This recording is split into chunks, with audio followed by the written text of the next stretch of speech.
जिंदगी में एक चीज हमेशा ध्यान रखिएगा, मुझे भी कुछ मिला नहीं था। मैं आज भी बोलता हूँ, हमेशा बोलता हूँ, लोग बोलते हैं कि सारी अपनी गरीबी की प्रचार करते हैं। नहीं, मैं अपनी गरीबी का प्रचार नहीं करता। मैं अपनी गरीबी बताता इसलिए हूँ ताकि आप भी उस जगह पे हो, आप भी खेसारी बन सकते हो। बस हिम्मत मत हारना और कुछ बनने के लिए कुछ मत करना, करते जाओ बनते जाओगे। मैंने यही किया था, मैं करते गया और बनते गया।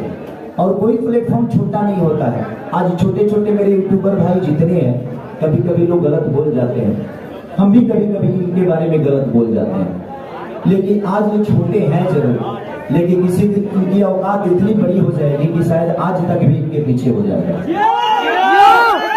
तो आप अपने आप को छोटा मत बनाइए, आप कोशिश करते रहिए।